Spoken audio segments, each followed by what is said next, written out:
Oh, yeah. Okay. Will you sit? You want to sit down right here, please? All right. Okay. Very good morning, everyone. Thank you for joining us. My name is Shane Moise, and I am a staff member for the Office of Innovation and Commercialization here at UC San Diego. So for those of you who aren't familiar, our office does a lot of well, essentially everything that is disclosed in terms of an invention.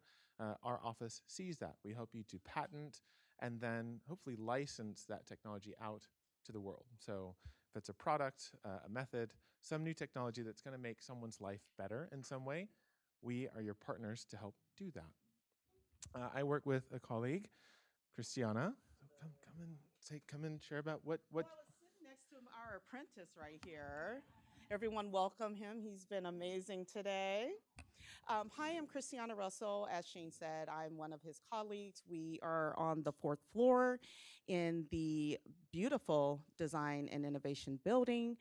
Part of the work I do is bring community founders that are not students of UCSD into this ecosystem to get access to resources to help them build and scale their companies. So one of the things that we're most excited about is this the ability to have grant funding to bring in community founders to cross-collaborate with our amazing staff and faculty here in order to help them then take that back in community, that information, that knowledge, and then help to bring up the community. So it's a win-win. We're really excited about the work that we're doing. It's Talent Foundry.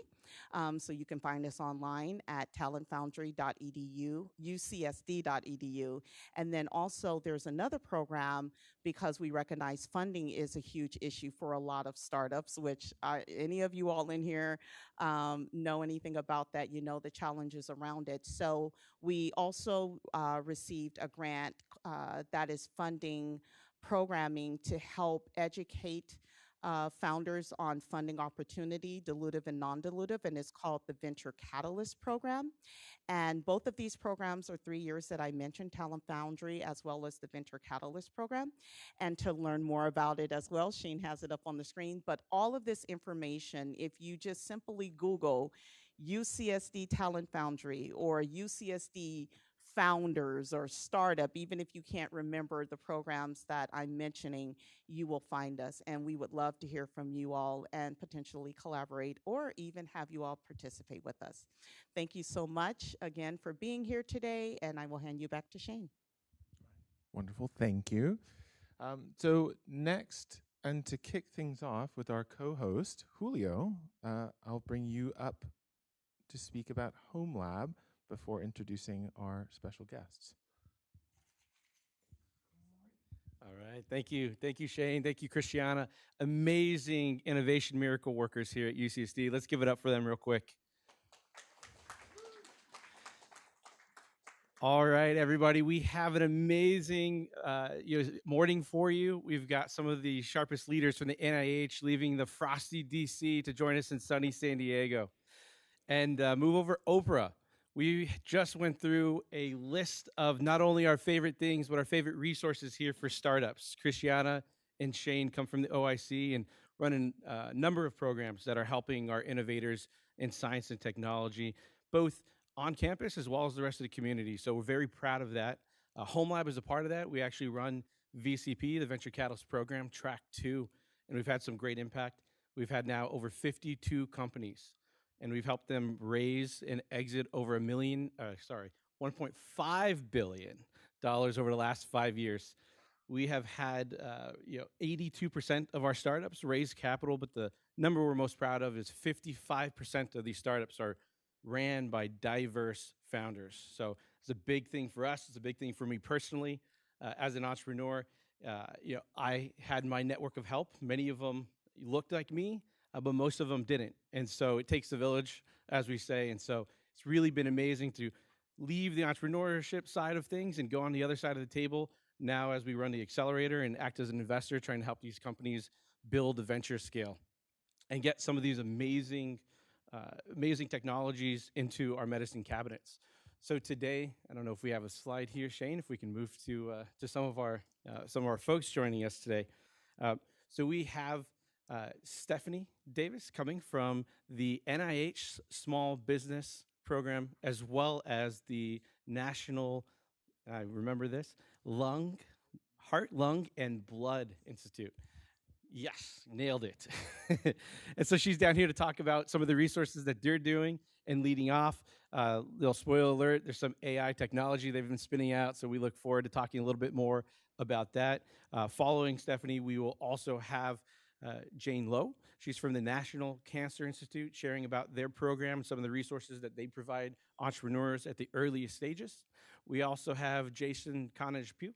So Jason comes from the National Diabetes, Digestive, and Kidney Diseases. So that's really relevant for a lot of us who are partaking a little bit, maybe overindulging in some of our sweets this holiday season. There's hope on the horizon. There's been amazing breakthroughs. I think there was just a cell and gene technology that recently had promising results where one of the patients with one treatment, they have with the cell and gene therapy, have only had one injection over the last year with type 1 diabetes. So these are the kinds of things that we've got our researchers, our professors, our students, our alumni, the rest of the community working on these challenges. Looking forward to hearing what Jason's doing over there. And then last but not least, the man, the myth, the legend, Stephen Flaim, coming from San Diego. He has been an amazing bridge between academia and industry and helping to get this amazing research funded. And so he's going to share a little bit more in terms of the essentials that entrepreneurs could be thinking about to help go from grant funding to VC scale. So without further ado, it's my pleasure to introduce our first speaker here, Stephanie Davis. Thank you. Well, Julio, I could not ask for a better introduction. So how's everybody doing today? And my goodness, this weather is terrible. Trust me, I'm from Florida originally, so I'm used to warm winters like this. I'm not used to living where the air hurts my face. But thank you so much for having us. So this is Insider Insights, Federal Small Business Innovation Research Funding. Before I get into my institute specifics, I'm just going to provide a really brief overview on the NIH small business programs. So show of hands, how many people here have heard of the NIH small business or SBIR and STTR programs? Okay, that's actually pretty decent. So for those who don't know, the small business programs, they are congressionally mandated, and there are two programs that the NIH supports. So the parent one is called the Small Business Innovation Research or SBIR program. This is designed to support small business concerns that are engaging in R&D activities and developing technologies with the potential for commercialization that can also help advance the institute's or the agency's mission. So the other program is called the Small Business Technology Transfer or STTR program. It's very similar to SBIR with a few key differences, which I'll go over shortly, but STTRs are mainly designed to support partnerships between small businesses and nonprofit research institutions like UCSD. The end goal is the same, to develop technologies with the potential for commercialization that can advance the agency's mission. And at the NIH, we have about $1.4 billion of funding set aside for these types of programs. So what are the benefits of NIH funding? So many of you here probably have applied for R01s or R21s or other research project grants, and those tend to support basic research and discovery. But small business grants support more translational applied research, all the way from the proof of concept stages to early stage scale up and manufacturing activities. The idea is that we are the largest source of early stage capital for life sciences in the US, and we're willing to support technologies that are often too risky for venture capital firms and angel investors and strategic partners to be interested in. Our goal is to get them to the point that they are de-risked enough so that these private investors are interested in. And when you get an NIH grant, it's not a loan, so you don't have to pay it back. And it's not going to it's non-dilutive. So it's not going to, we're not taking equity. It's not going to affect your stocks or your shares. Additionally, one of the things that our funded companies will often do is they will leverage this funding as a way to gain credibility with private investors. So you have to go through the same peer review process for small business grants that you do for research grants. So when investors are looking at NIH-funded companies, they can be confident that these technologies have been very thoroughly vetted by experts in the field. So I mentioned that there are 2 programs under the small business umbrella, but they have a few key differences. And although the end goals are the same and the award is always made to the small business, the SBIR program does not require a partnership between an academic institution and the company. It allows it, but it's not required. STTR grants require the company to partner with a university or nonprofit institution. For SBIR grants, it is expected that for the phase 1 grant, these are early stage awards, I will get into that in a minute, you can outsource up to 33% of the budget and 50% of the budget for later stage awards. For STTR grants, it is expected that both the small business and the research institution partner take a minimum portion of the budget. And another big difference between the two is the PI's employment requirement. SBIR grants require the PI to be employed primarily with the small business at the time of the award. STTR grants are very, very optimal choices for academic innovators because they allow the contact PI to be employed either with the research institution partner or with the small business. So if you're full-time faculty at UCSD and you want to apply for a small business grant, STTR might be the way for you to go. So I mentioned that the grants come in phases, and these are not the same as clinical trial phases. It's an unfortunate similarity in terminology, but they instead refer to stage of development.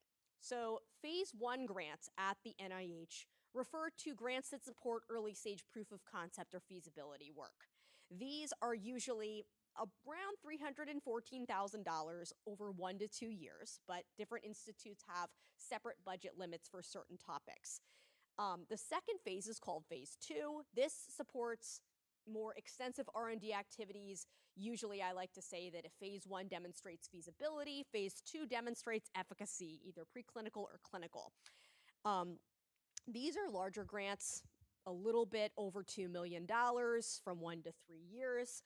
And then some institutes, and you'll hear from my colleagues which ones will support additional stages, have awards that come after the phase 2. And some agencies will have what's known as phase 3 programs where the agency acts as the buyer. The NIH doesn't do that. Our goal is to get companies to a point where they don't need NIH funding anymore. And in addition to the phase 1 and phase 2 options, there are some other options for companies that are maybe a little bit more advanced than the phase 1 stage. We have a fast track option, which allows companies to apply for the phase 1 and 2 simultaneously, which means instead of going through peer review twice, you only have to go through once. And for the SBIR option only, we give companies the option to skip over the phase 1 and do a direct to phase 2 if they've already done proof of concept work using non-federal funds. So what are the eligibility criteria for small business grants? Oh, you know what? If you have a question, let's hear it. Okay, so Sure. the last slide, does that include indirects? Like if you do the STTR, would you say SBIR? That's a great question. So, and that's a question I get a lot. So normally, if you've applied for an R01 or another research project grant, you've heard that the budgets are in terms of direct costs. Small business grants are unusual. They measure the budget limits in terms of total costs. And so, and there's actually some, there are some kind of key tricks if you're partnering with an academic institution. You know, it's going to include basically all of your directs, all your indirects, and then you also get an extra thing called the fee, which is only a thing for small business grants. Does that answer your question? No problem. All right, so in order to be eligible to apply for a small business grant, you have to be organized as a for-profit business in the US. The business itself has to be 500 or fewer employees, but most companies that we fund are much, much smaller than that. And with very few exceptions, the work must be done within the US. So unfortunately, due to the rules of the small business program, doing international collaborations are not really well suited to this mechanism. And the company has some ownership requirements that need to be met at the time of the award as well. So it needs to be greater than 50% independently owned in the US. If the company itself is greater than 50% owned by another company, that company must be at least 50% US independently owned and operated. And for some later stage companies, if they are over 50% owned by VC firms, that is fine so long as they are going through the SBIR mechanism and one firm does not have a majority share. Sure. Okay, so what is meant by congressionally mandated foreign clearance? I will get to that in a little bit. So, when we accept applications for small business grants, most institutes and centers accept funding opportunities through these investigator-initiated open funding opportunities called the omnibus solicitations. So these, we're not looking for a particular technology type, we're not looking for a particular disease area. The idea is if you apply through one of these, you're applying to the NIH. If you want to know which institutes or centers would be interested in the solicitation, you can look at the HHS program descriptions and research topics document, which will tell you what each institute and center is interested in funding. Also, some institutes and centers have targeted solicitations, and some of these might have different budget limits and due dates and application requirements. So the NIH Seed Office has a full list of all of these other solicitations. But while I often will encourage people to look at targeted solicitations if their project matches them, keep in mind that if you don't have a targeted solicitation that matches your project, that's okay, because most of what we fund are from investigator-initiated proposals. So you do have to submit your grant application through either grants.gov or Assist. We recommend Assist. And in order to be eligible to submit, you have to have 4 required registrations done for your company. And some of these can take a long time, specifically the SAM.gov registration. So when you've applied on behalf of UCSD or another academic institution, you have an Office of Sponsored Projects that takes care of a lot of this. For a small business grant, if you have a company, you're going to be the signing official, and thus you're going to be in charge of setting up a SAM.gov account, a grants.gov account, an ERA Commons account, and an SBIR company registry. So that is something that I always recommend if you're applying for a grant.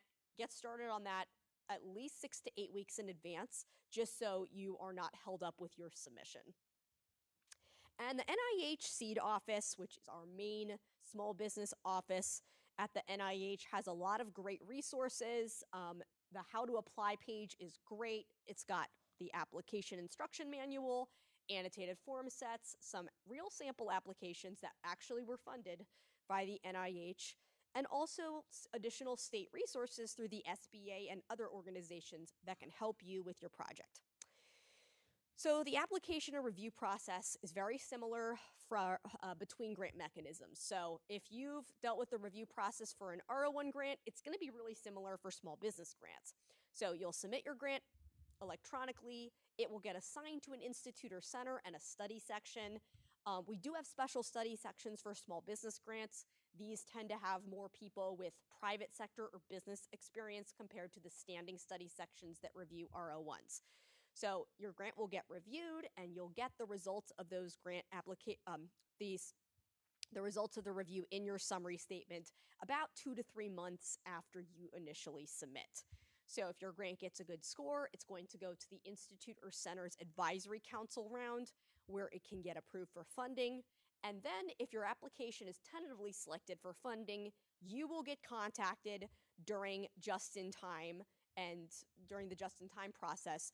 And that is when the company has to fill out a foreign disclosure form that will allow it to go through a foreign risk assessment process. So this is relatively new. This has only been in place since the last small business program reauthorization, but companies have to disclose foreign affiliations before they can get awarded. And that doesn't happen upon application. That happens before the award can potentially go out. So all in all, it can take anywhere from, I'd say, 7 to 9 months between when you submit and when you can get funded. So in terms of review, the review criteria that apply to research project grants are the same. However, the way they're interpreted is differently. So for significance, we're looking at, is this a real problem, and does the solution have commercial potential?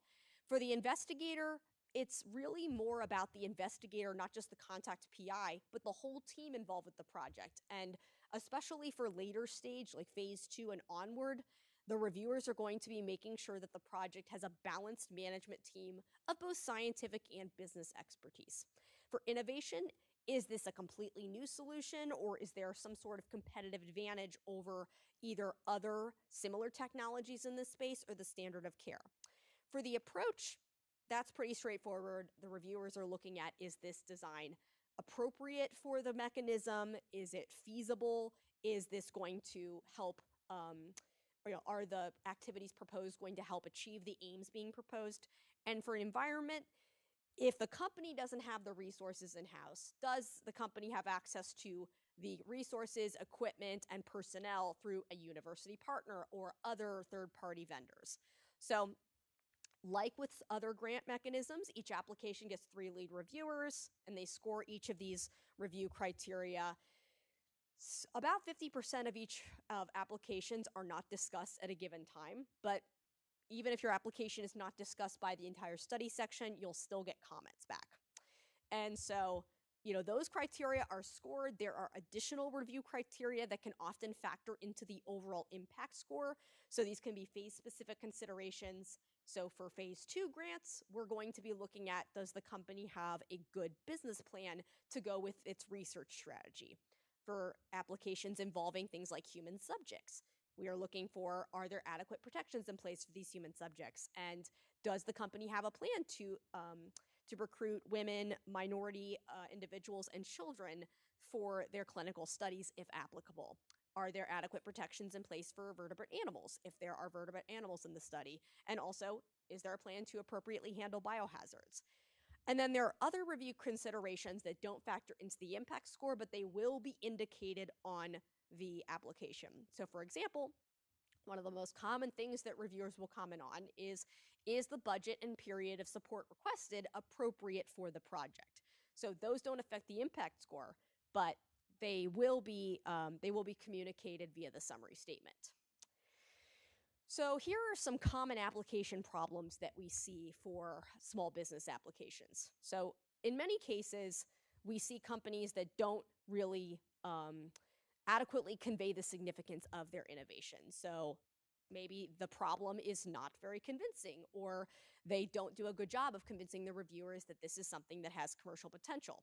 Lack of innovation. So it's very important that if you are developing a technology and you have competitors, that you adequately explain why it is better than your competitors, that you have some sort of clear advantage.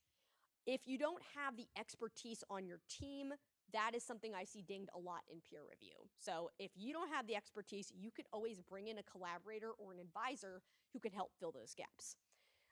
Unfamiliar with relevant published work. This is pretty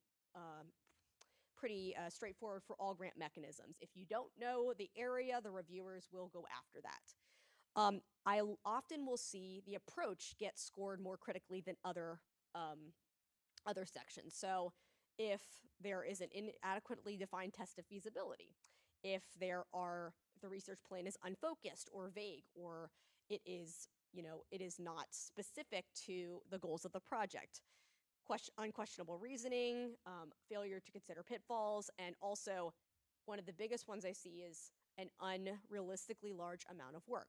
Small business grants are small compared to RO1s. So you need to keep that in mind when proposing your activities, not to get overambitious.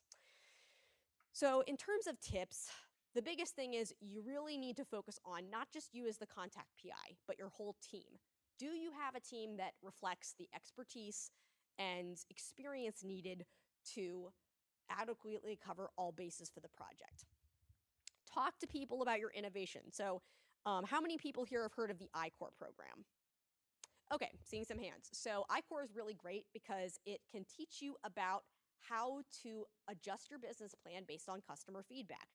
If you talk to your potential customers and you don't find that they think your innovation is useful, you might have to pivot, and that's okay. The idea is you want to spend your time working on something that people actually have a market for. Read the notice of funding opportunity. If you, for example, submit an application that has unallowable attachments, it'll get kicked back by the Center for Scientific Review. So it's really important that you follow all of those instructions because you don't want to put in a lot of work only to have your application get kicked back. The successful grant applications, really useful. We have sample applications on the NIH website that you can look at, as well as if you have peers that have gotten funded through small business grants, ask them to look at their application. It's really useful to see what kind of things score well with the peer reviewers. One of the biggest pieces of advice we also have is to talk to a program officer at least 30 days in advance. We get really busy within 30 days of the deadline, and to submit early. So don't submit hours before. I recommend start your submission process at least a week in advance if possible. So some of the resources we have for small business grantees, in addition to having expenses that'll cover R&D activities, companies can request additional resources for technical and business associated expenses. So if you are a phase 1 applicant, you can request up to $6,500 per year.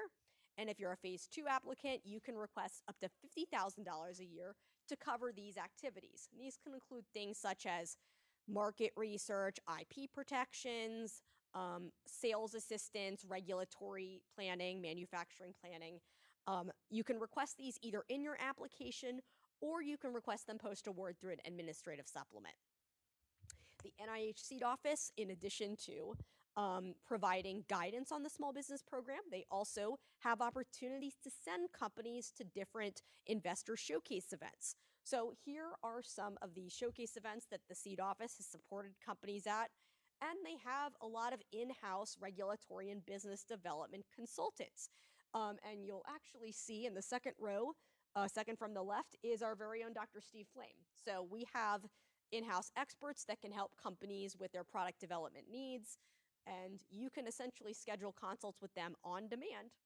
And you don't even have to be a small business grantee. You just have to be an NIH grantee to take advantage of these consults. We have several programs that are designed to support companies that want entrepreneurial training. The NIH Entrepreneurship Bootcamp, this is a great option even if you don't have a small business grant. That is fine. You don't even need a small business. So we are accepting applications for this now. If you want to get some hands-on customer discovery experience and you don't have a grant or you don't have a company, I'd strongly recommend looking into this program. And then we have other programs that can help companies support early stage candidates and also help enhance the diversity of the workforce.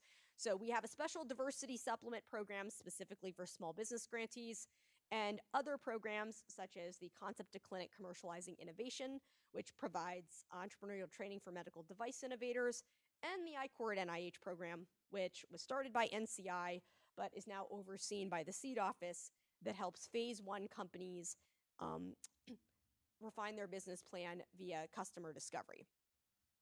So the Diversity Supplement Program, it's very similar to the main NIH parent program, but the main difference is that this is designed to support early stage candidates with hands-on entrepreneurial and scientific training. So if you have a company and you want to bring on new talent, this is a really great way to do it. We support candidates all the way up from undergrads to independent researchers that are developing independent careers. So like a research assistant professor would be a good candidate for that last category. And to date, the NIH has supported over 100 individuals through this program. Okay, so do we have any questions before I go on to my institute's section? Yeah, you can answer my question. Yes. Congressionally mandated foreign clearance. What does that mean? Yes. So basically, with the new small business program reauthorization, companies have to disclose any outside, foreign relationships they have. So it doesn't necessarily mean the company has to have a foreign component on the project, but like if the company has any foreign ownership, if they have any foreign collaborations, that's something that companies now need to disclose during the just-in-time period. And they go through an evaluation process. And, for example, if any potential foreign risks are identified, then the NIH essentially gets barred from awards. So it has to be in the GI I think we should discuss this offline. I think that would be good. Okay. So, my institute, as the name would suggest, focuses on developing innovative and commercially promising products to prevent, treat, and diagnose heart, lung, blood, or sleep-related diseases. So, with one minor caveat, if you're doing anything lung or blood cancer related, please talk to Jen because that's what the National Cancer Institute handles. But anything non-malignant falls under our mission space. And so we have about $136 million every year towards these technologies. And usually at any one time, we support over 300 active projects.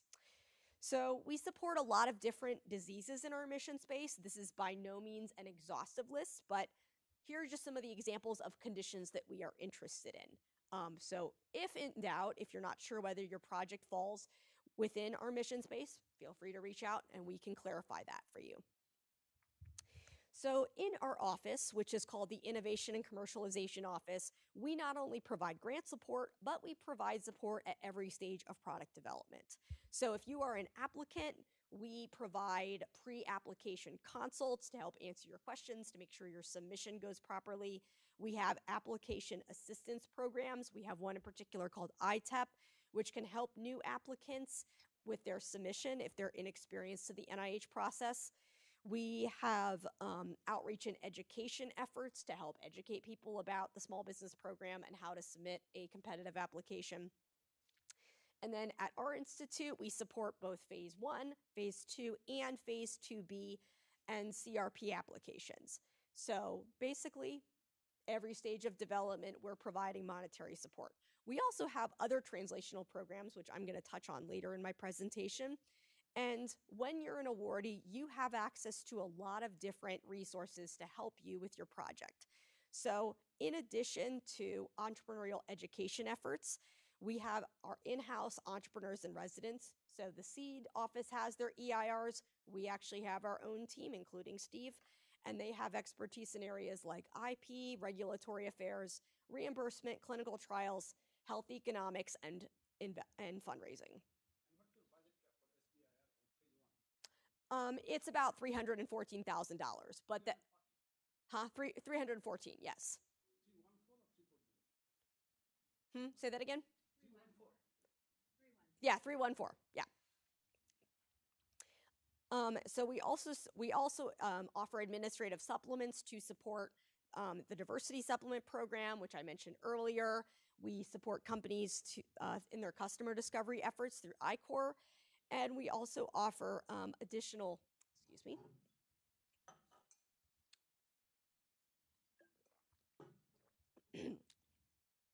We also offer administrative supplements to support companies that need expenses for technical and business assistance. And then also, when we have companies in our portfolio, we also want to help them connect with potential investors and strategic partners. So we support companies through pitch coaching services and registration costs for those different investor showcase events.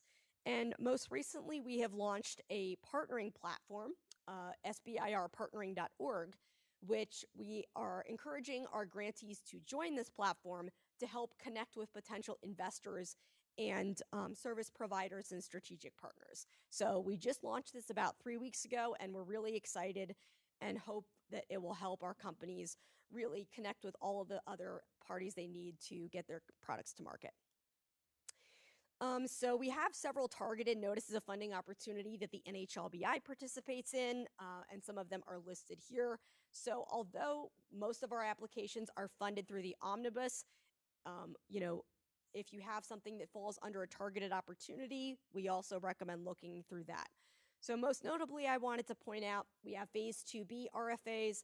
If your company has already gotten a phase 2 and you need additional funding, we offer a second phase 2 award called a phase 2B, which can provide up to $3.5 million in additional non-dilutive funding.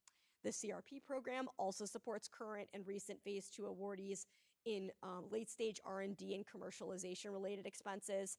We participate in the HEAL initiative, which can support technologies and non-addictive therapeutics focused on pain management. The Innovations for Healthy Living is a great RFA if you are developing a disease a device or a technology focused on health disparities. And then the Small Business Transition Grant for New Entrepreneurs, if you know an early career scientist, like a recent PhD graduate or a postdoc who wants to get experience as the PI of a small business grant, this is a great program that I'd recommend looking into.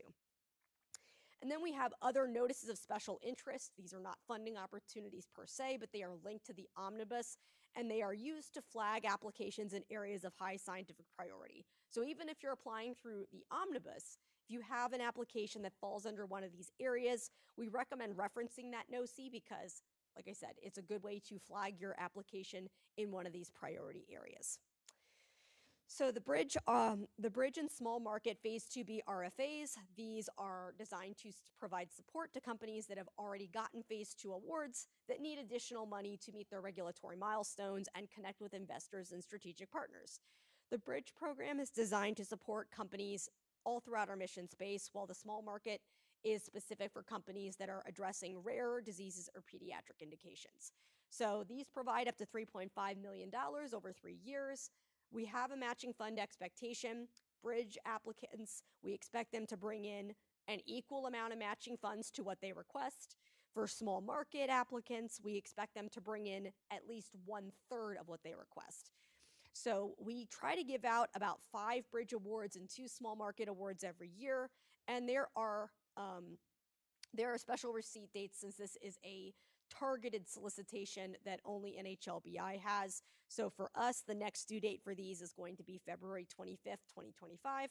And then subsequent due dates will be February 25th of 2026 and 2027.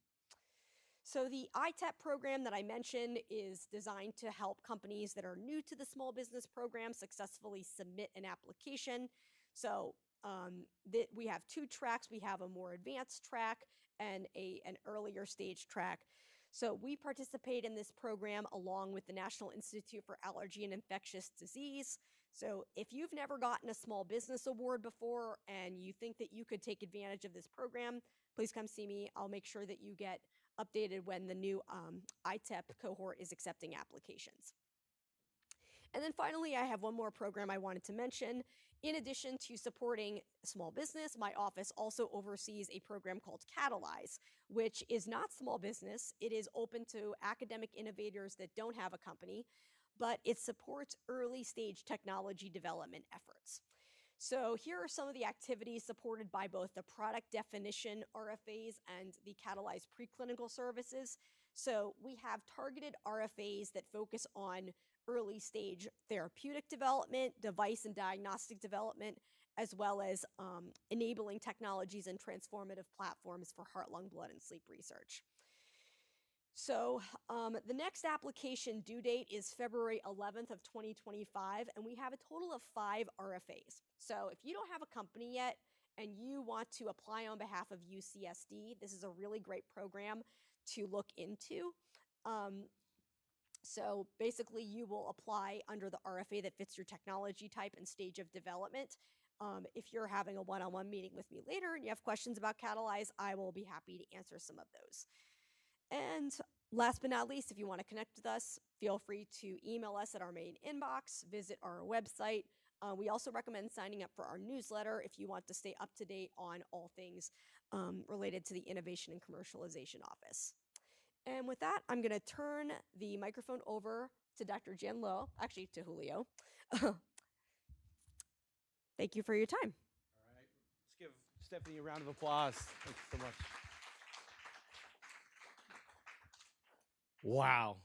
You know, it's just amazing what the government is doing to help cultivate this culture of entrepreneurship. Just amazing resources. As a founder myself, you know, I remember the days we're just starting, you felt overwhelmed, you felt alone. And it's just so amazing. I think when we build culture and we think about culture eating strategy for breakfast, right? You have to be the smartest person in the room, but if you surround yourself with an amazing network of help and the resources that they have available today, from building the talent to build a venture scale company, up to $100,000 to get a pair of hands to help you with how to figure out the business model. You might know the technical side and the science, and you might need to bridge that gap. We heard about some amazing programs there. We also, had some diversity, right? Getting that workforce and getting more people experience in how to build and start all these amazing health and biotechnology venture capital backed companies. And we've had some amazing exits. I think we just had a local company acquired by Roche recently. So let's keep it moving. Let's keep it going. Let's hear about some more resources. So without further ado, I'd like to welcome Jean Lowe from the National Cancer Institute up to the podium. Thank you, Jean.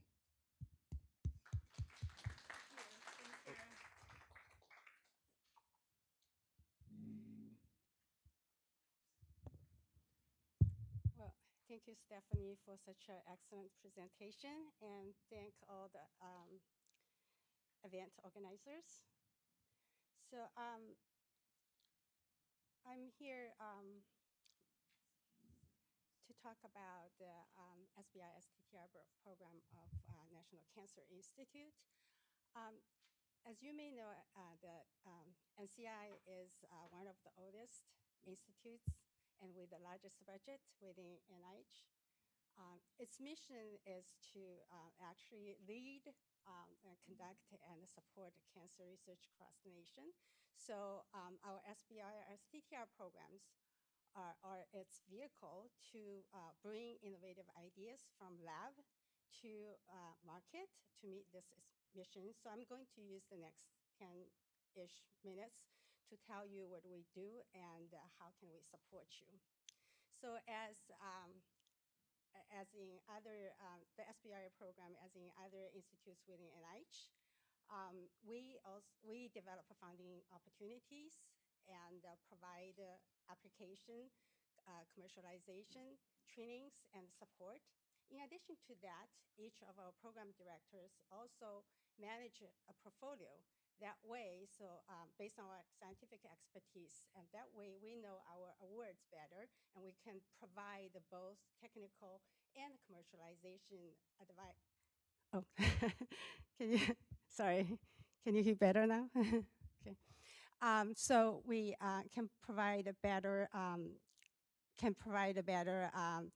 technical and commercialization advice and assistance. So as Stephanie mentioned, that the SBI, both SBIR and STTR programs are three-phase programs, and showing here in blue and gray.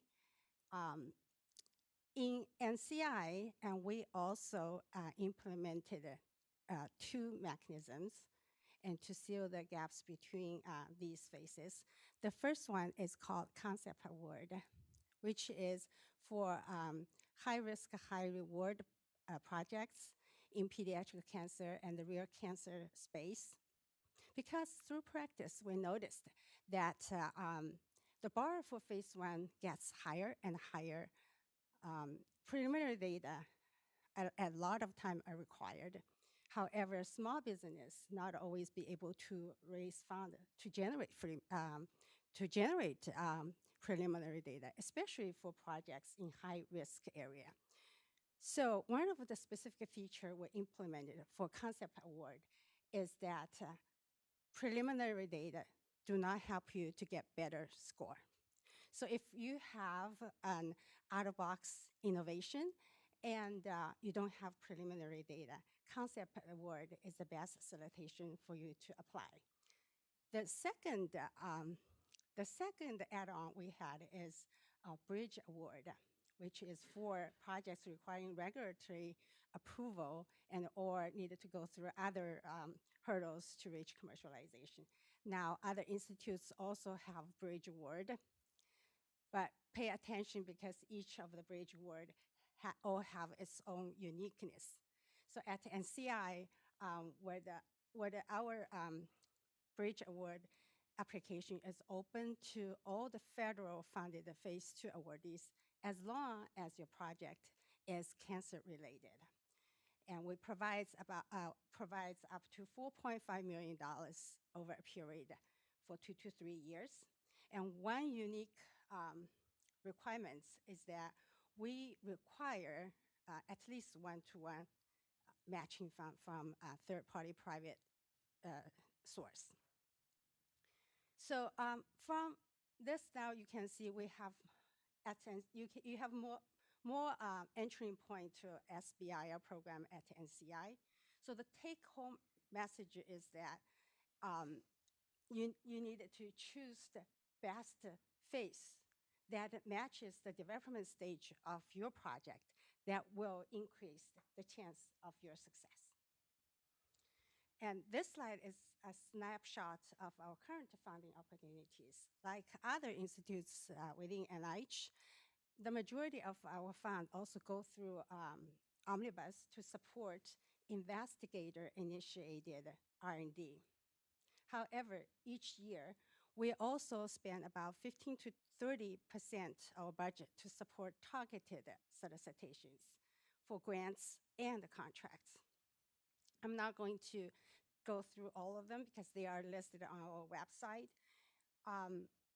But I would, like Stephanie also mentioned, that I really strongly recommend you to, if your project fits any of the targeted solicitation, that's the first place you should look into it, because that can increase the chance of your success.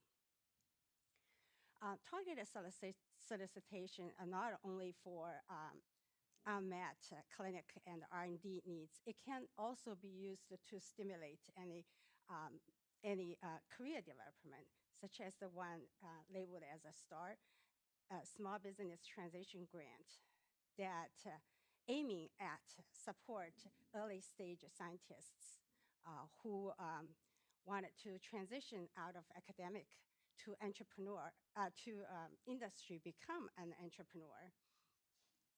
One of the key requirements for this project for this solicitation at NCI is that the PI needed to have its terminal degree within 10 years.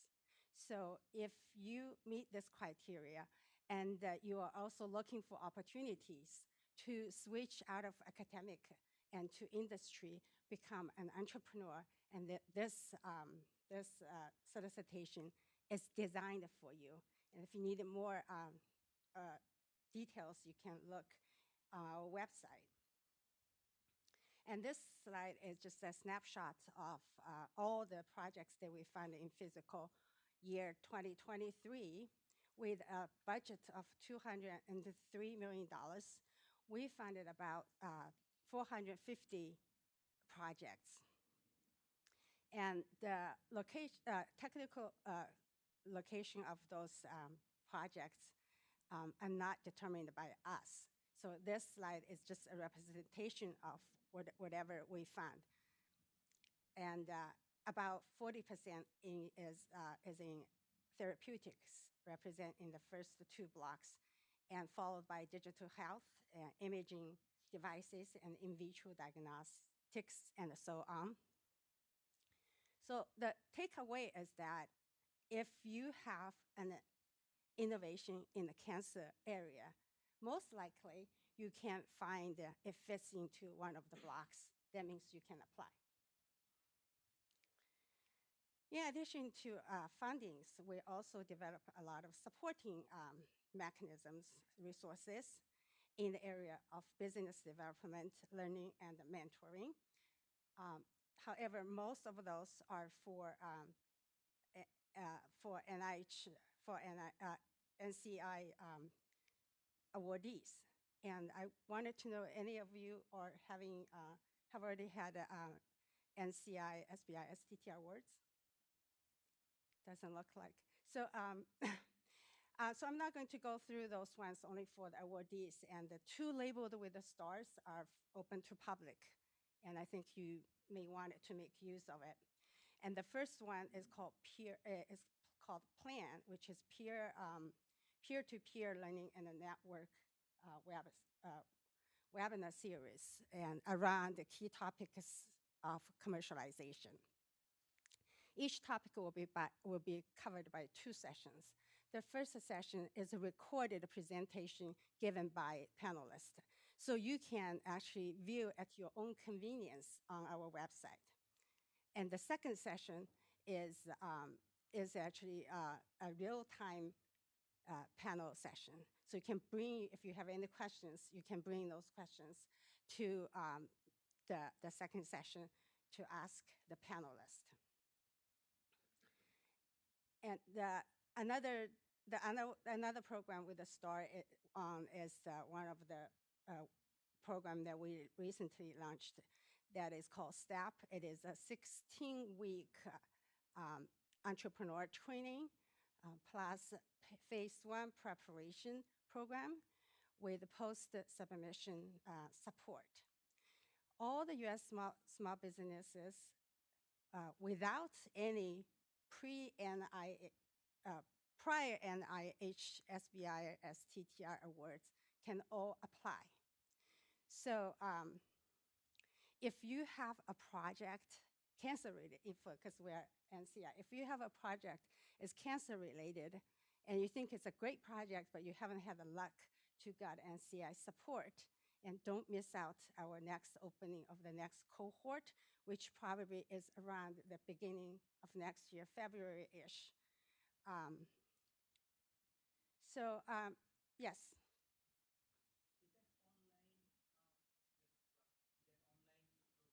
Mm-hmm.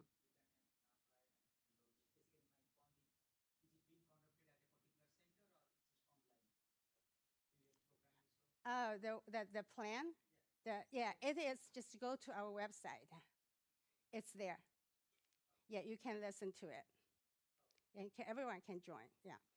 So, but if you have any further questions, and I can be here today to answer you. And after today, you can, or if you want to discuss your project, feel free to reach us. We're here to help you. And all our programs, contact information and expertise areas are listed on our website. I will also strongly encourage you to sign up on our website, and that way you can always get updated funding announcement and those supporting mechanisms, the supporting programs, like the one that plan that you are interested. So I'm going to stop here, and thank you. And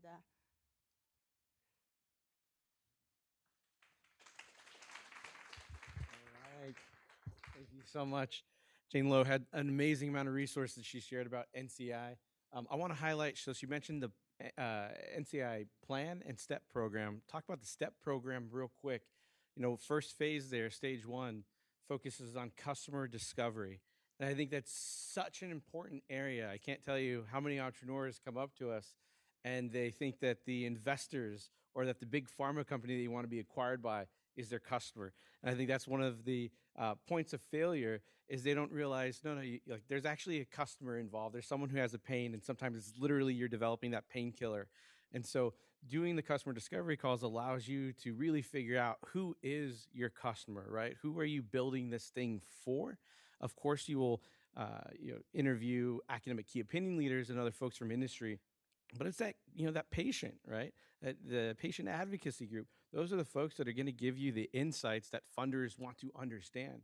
Because when they back you as a founder and an entrepreneur, they're really trying to back someone who has unique insights that no one else has or shares. And part of that, and part of how we get that as founders, is by doing the hard stuff that doesn't scale, like getting out of the building and going and talking to those customers. So such an amazing resource, amazing program. Highly recommend you guys take a look at that. So thanks very much, so much again for sharing that with us, Jane. And then our next speaker, I'm excited to introduce Xiang-Jian. So Jason comes from the National Institute of Diabetes, Digestive, and I got this. Kidneys. There we go. Yes, NHLBI. So that's an amazing group. We're going to hear some resources now for Jason. Please welcome him to the stage.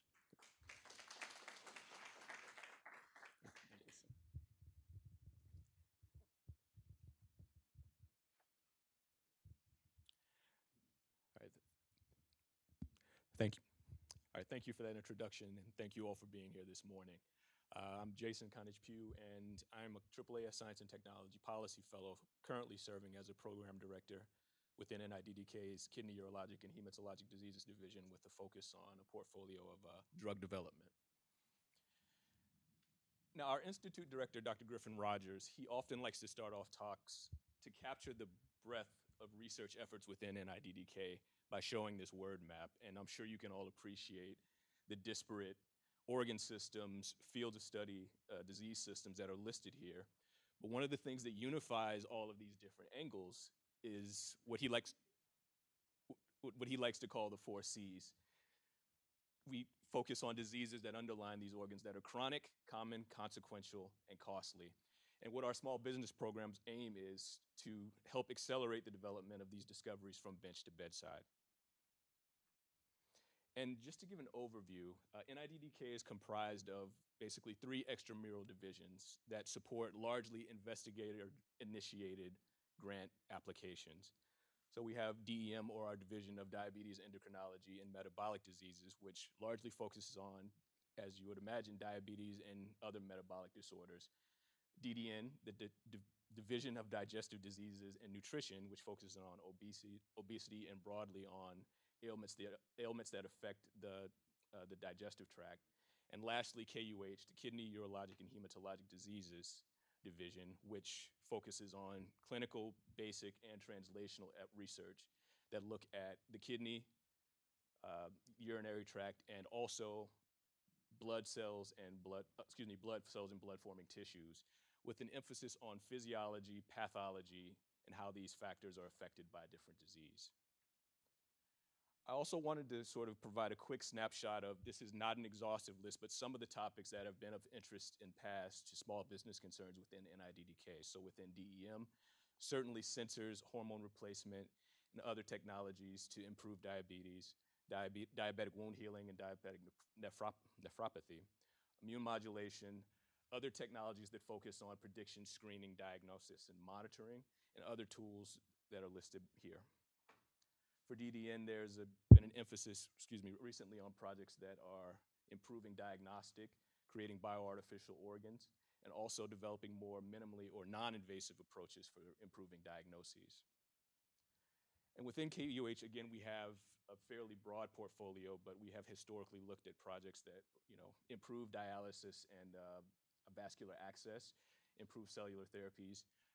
Broadly, we have, as a division, we have an emphasis on research tools that can help the kidney community, the kidney, urology, and hematology communities, while also focusing on improving diagnostics, better imaging technologies, and finding ways to incorporate bioinformatics and machine learning approaches.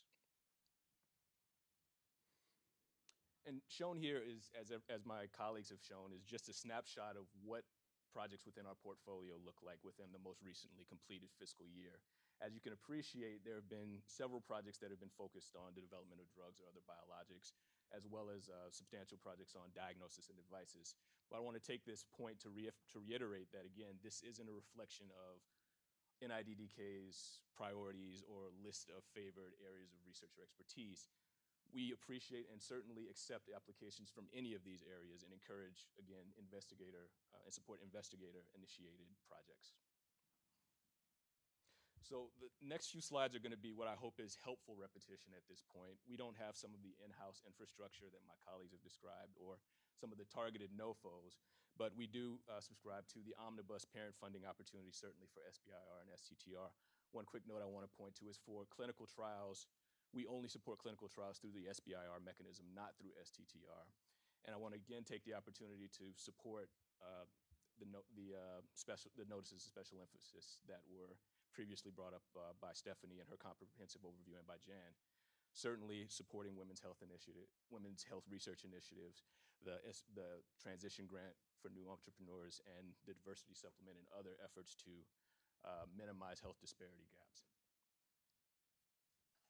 And again, this is all review, but re-emphasizing the fact that these are all phased awards. NIDDK participates in each of the programs that have been described earlier. Our specific budget guidelines are listed here, again, for emphasis. There are additional justifications are provided. These amounts can be exceeded in certain circumstances, but we do participate in fast track and directive phase 2 SBIRs as well, along with phase 2B and the CRP program. And on these last two slides, this is again just to summarize how SBIR, STTR falls within our broad efforts to support innovation within NIDDK. Certainly these go hand in hand with R01 and other mechanisms some of you may have subscribed to our R21 efforts in the past. But sort of broadly, this emphasis on innovation and new technologies within the NIDDK research space. And lastly, this is just to capture our participation in all of the awards and mechanisms that have been described this morning thus far. And so I'll conclude here. Me, along with my colleague Danny Gossett, represent the small business portfolio within KUH, but I'm happy to either answer any questions or direct you all to any interest in any of these other areas that are focused on by NIDDK as well. So thank you for your attention.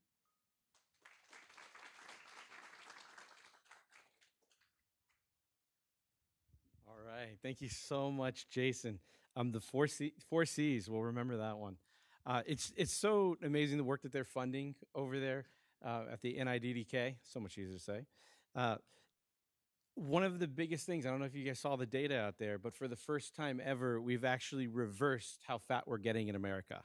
And that plays such a vital role in longevity and how long we're going to live. So the technologies with the GLP-1s coming out, all these new technologies in the metabolic space, they contribute to not only helping us eradicate things like obesity, but also helps us look at what are the opportunities if we are able to have healthier lives, able to see our loved ones even longer, right? What is that? What is that impact? What is that worth? And how do we mirror some of the successes in those stories and learn from those journeys?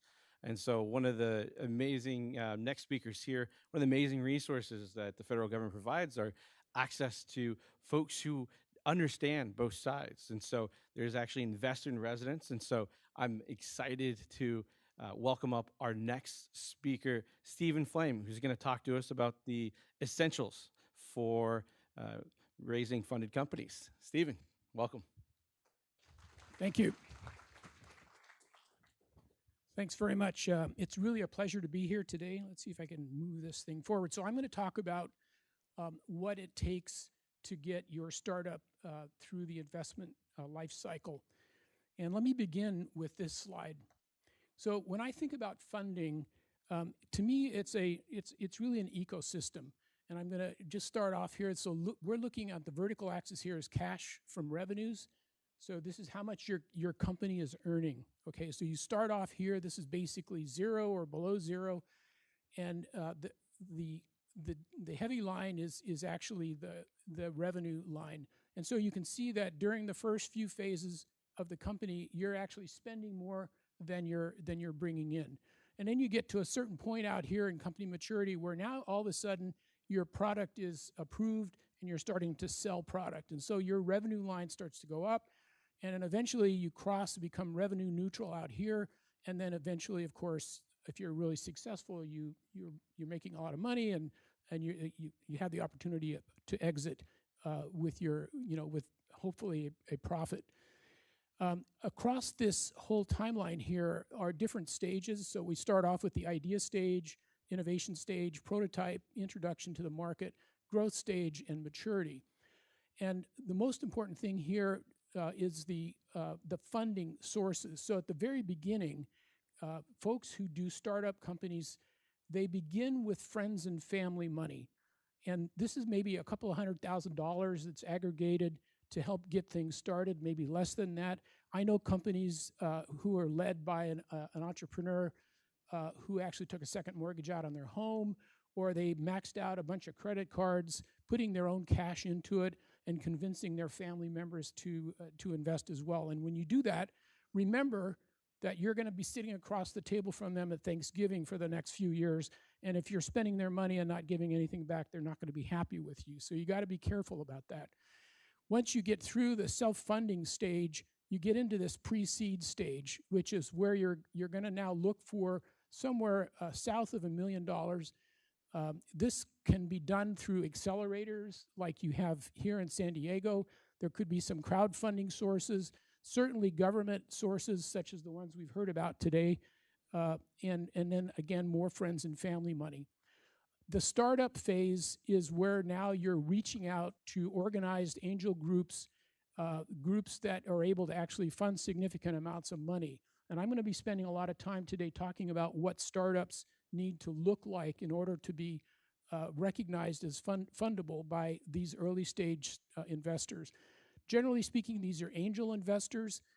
They're pre-venture capital firms, and they'll raise somewhere between $10,000 and maybe $2 million in aggregate to help you get through this stage.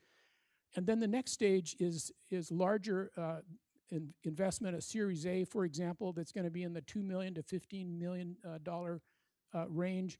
These are generally venture capital firms that do this, and they take you then through ideally into the growth stage where you're now selling product, you're through regulatory affairs, and then out here, the Series B investors are, again, venture capital, and sometimes you get out here and there's actually investors that are banks, investment banks, and so forth.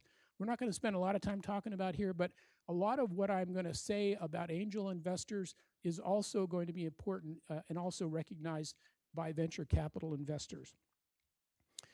So let's review the capital amounts, and this is really important. You have to understand who you need to be talking to when you're raising your capital. So founders, friends, and family, it's $0 to about $200,000. Angel investors are going to raise $50,000, maybe up to about $2 million. If you're looking for more than that, you're going to be talking to venture capital firms. They're going to be in the, there's some overlap here, but they're going to be in the $1 million or up from there. Crowdfunding can raise up to about $50 million. I don't recommend crowdfunding, and we can talk about that later, but that's always a possibility.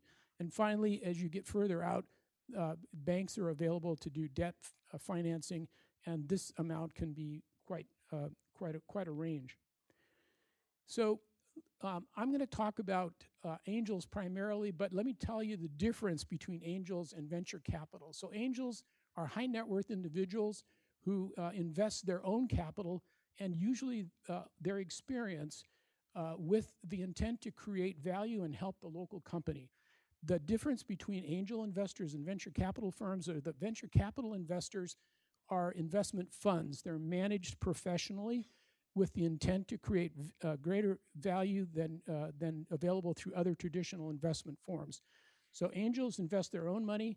Venture capital firms are investing other people's monies using investment managers. So the key features for investable companies, and again, I'm going to focus on angels, but what I'm going to tell you about angel investors is true also for venture capital. It's just that venture capital looks further down the line in terms of the amounts raised. So angels look for a unique product or a service that solves a problem or relieves a pain that is worth solving. And the market's got to be over $100 million a year and can be reached through a distribution strategy with an experienced team that can execute and is capital efficient with an exit potential. So that sort of summarizes what angels look for. And there are a number of key features for companies that angels and venture capital firms are looking for. So they're looking for a team that is complete and skilled and has experience in the sector. These are, by the way, these are the ideals. There's flexibility, obviously. Not 100% of this needs to be achieved at your stage, but this is what you should be striving for. So an experienced team, the problem is important. It's one that really needs to be solved, and you need to be able to articulate that problem. The solution needs to be workable. You should have clear evidence that your solution is effective at solving this problem. There should be a good value proposition to the investors. They're interested in investing their money to get a return on their money. It's not a philanthropic donation to your company. So there should be a good value proposition for investors. Ideally, you have some kind of customer traction. So the I-Core program helps you identify customers and think about how to get customer traction. That's a really important point. There needs to be a sustainable competitive advantage of your technology over others that could be developed. You need to have a solid go-to-market strategy. It may not be 100% correct, but you should have a strategy in mind when you talk to investors. They may disagree with you and they may suggest other strategies, but at least if you have your own strategy, they know that you know how to develop such a strategy. You have to raise adequate funds to develop your technology, and you should have a good financial plan, and you need to be looking forward. A lot of early stage investors will say, okay, we'll put $1 million into your company now. How much more are you going to need in order to get regulatory approval, for example? So you need to think forward about those things. And then finally, you should have an exit strategy. What that means is investors are looking for a return on their investment. The ideal return that they look for is 10x on their principal investment within 5 years.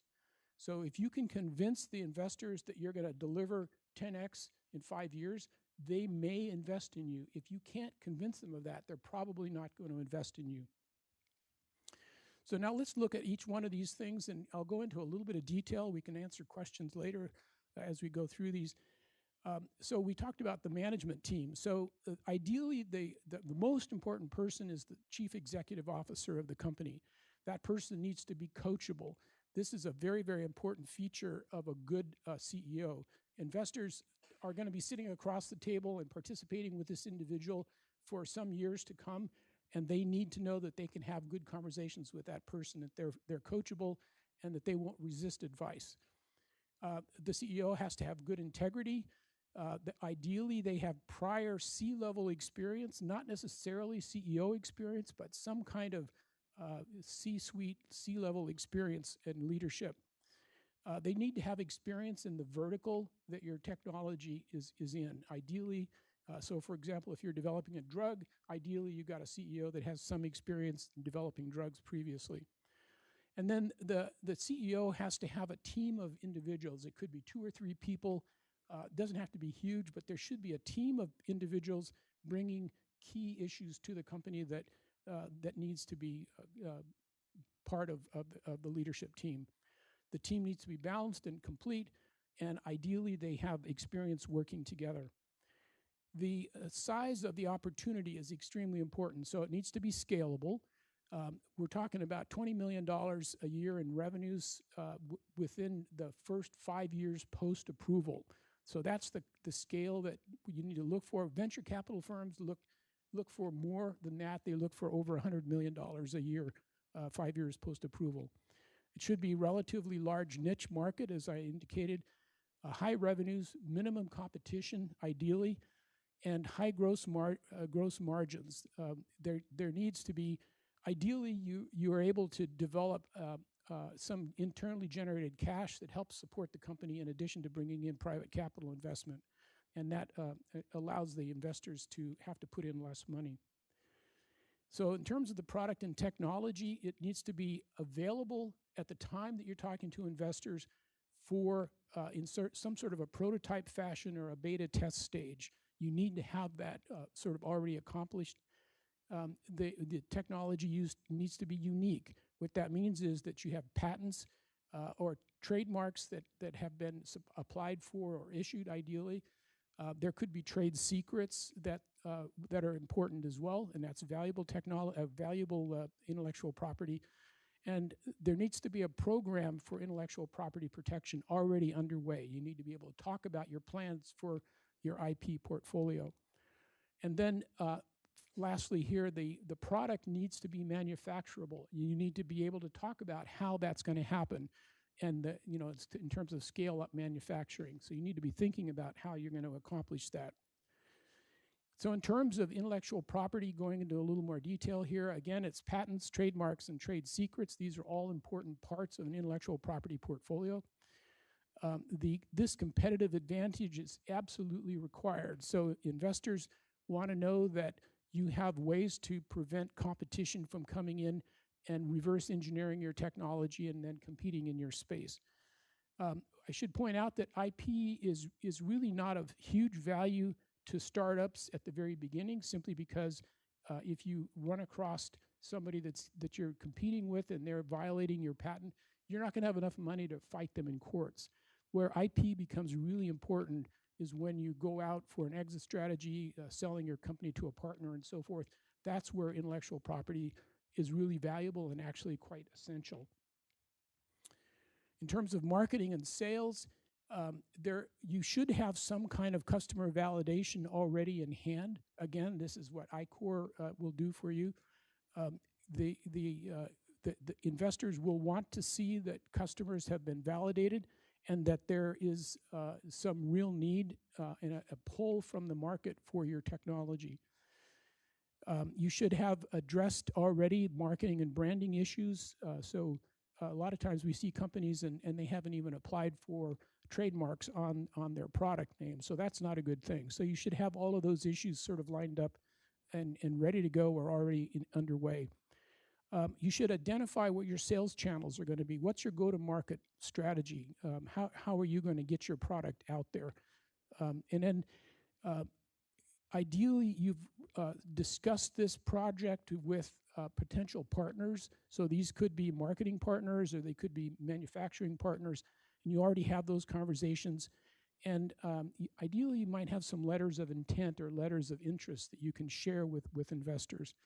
And then finally, you should be able to clearly articulate what your competitive advantage is. And it's great if the market has a small number of competitors, it's a fractured market. Those are the best kind of situations to be trying to sell into. So the typical angel deal terms are summarized here. So the average investment round is about $750,000 for angel investors. The typical check size for an individual that might be part of a group of investors is about $25,000. The typical pre-money value of the company is going to be somewhere between $3 and $5 million. So the pre-money value is the value of the company prior to the investors' checks coming into the company. So the company is worth $3 to $5 million. The investors put in $1 million. At the post-money value is, say, $4, $5 to $6 million, including the investment, and the investors are going to own about 20% of the company. That's the typical deal that angels invest in. Once again, as I mentioned, they're looking for minimum 10x return on their investment within 3 to 5 years. Venture capital firms look for more than that. So I'm going to just summarize here. I give this talk a lot to our companies at NHLBI and NIH, and I usually summarize what I just told you with this slide. So this sort of highlights the key features of investable companies. So again, it's the CEO, coachable, good C-suite team with relevant experience, large scalable market. It's in the billions as opposed to millions. Ideally, the company is a Delaware registered C Corp. Doesn't have to be Delaware, but that's the best state in the union to register your company. And other structures like S Corps and LLCs, et cetera, they're not really investable. So you really do have to be a C Corp before you reach out to investors. You should have because you're a C Corp, you should have a board of directors. Ideally, the board of directors is an odd number of individuals. And investors like to see the board as outsider controlled. So the typical situation, you have 3 board members. The CEO of the company is an insider and is maybe chairman of the board. And they have 2 other board members in addition to them that are outsiders that are not paid by the company as employees. Those folks should bring value to the company that the company doesn't already have. So for example, the CEO is usually very technically skilled. You don't need another technical board member. Maybe you need a board member who understands the sales channel. So think about your board members as bringing value to the company. 5th one on the list is intellectual property, extremely important feature of investable companies. Patents or some other barrier to entry is preventing other companies from coming in and competing with you. We also recommend that in addition to getting U.S. patents applied for and issued, you should think about worldwide rights. So the European Union, Japan, et cetera. And the reason for that is a lot of the strategics that may want to come in and acquire your company later on are going to be looking for worldwide rights to the technology. This is especially true in terms of therapeutics. technology license agreements. So a lot of technology is developed within academic institutions like UCSD. They're managed by the Tech Transfer Office. An entrepreneur, maybe the founding scientist, will form a company, license the company in Delaware, as I mentioned, and then have to come back and negotiate with the university to acquire the rights to the technology so that they can then go ahead and get investors. All of that needs to happen ideally before you reach out to investors. And we always recommend try to negotiate with the university. I hope the universities are probably not going to want to hear this, but ideally your licensing agreement has low upfront cash payments to the university and maybe single-digit royalties that are sort of backloaded. So those are the best kinds of license agreements that investors prefer, simply because they want their cash to go to the company, not to the university. And then finally, it's important to focus on the correct investor type. So if you're looking for less than $1 million, venture capital firms will not be interested in that because it's not worth it to them. So you're in the angel world. If you're looking for $10 million, your angels are not going to be able to do that. You need to be talking to venture capital investors. And again, pre-money valuation is extremely important. Raise size is also important. Return on investment is true for both angels and venture capital. And the time to exit really depends on the type of investor. Venture capital firms tend to be a little more willing to have longer times to exit. Angels tend to be a little bit earlier in their exit requirements. So with that, I think that's the last slide. And I'm going to turn it back over to Julio, and I think he's going to do Q&A.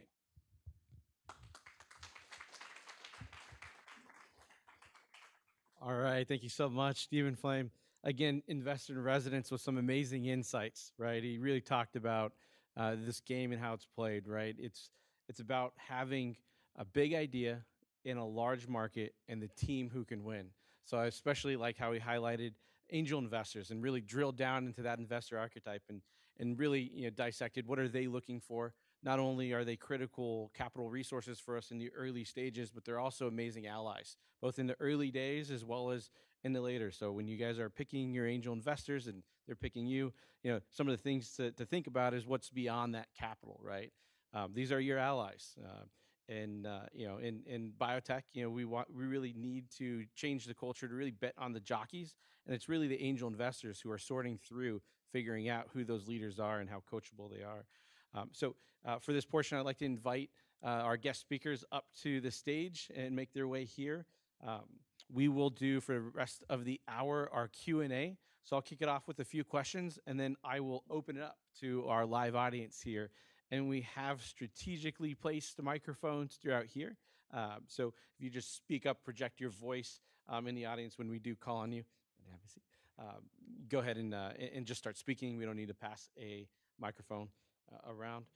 For the team up here, I think we've got a mic if you turn that on. Yeah, perfect.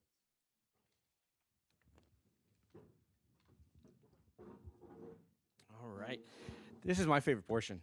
This is the tea portion where we've got these amazing guests and we get to pick their brains on some of these unique insights you usually don't hear, when you hear them on stage.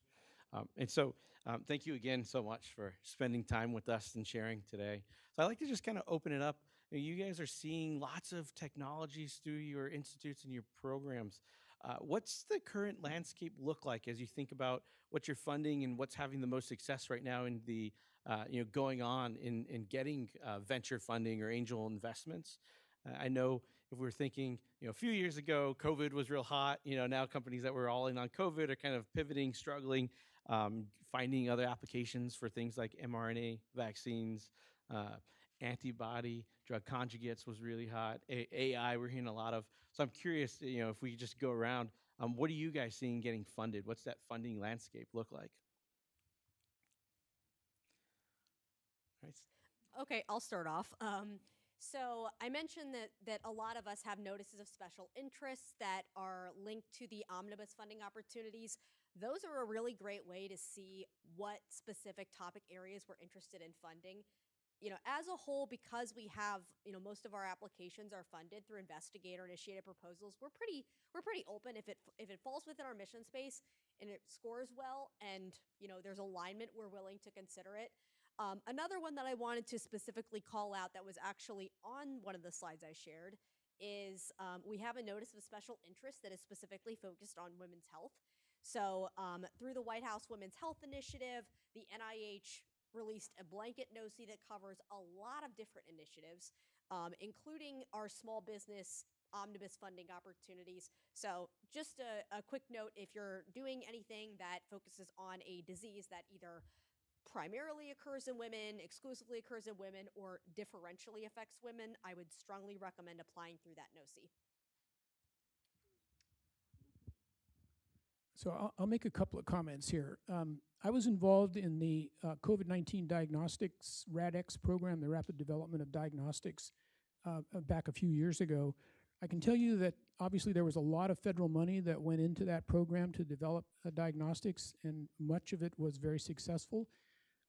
Much of it is not being seen today because a lot of technology was developed that's never really seen the light of day. But there's a lot of technology and a lot of startup companies that are moving into other areas of diagnostics.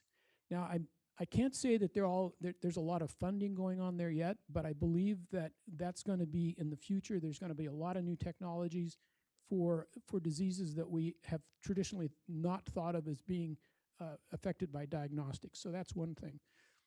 Second thing, you mentioned AI. There's a huge interest in AI. And AI is really being very effectively used now to develop predictive diagnostics. For example, there's a group here at UCSD that has developed an AI program that predicts irreversible shock syndrome. And they actually published a paper in a New England Journal of Medicine recently showing that their technology reduced irreversible shock by 20%, which is a huge, huge effect on that particular sector. So there's going to be a lot of AI investment opportunities coming forward. And the third one that I see, there's a lot of technologies that are being developed and probably going to be funded on predicting heart failure remission, if you the ability to prevent a heart failure patient from being readmitted to the hospital. So there's a lot of technologies going on there in terms of heart failure prevention for readmission to hospitals.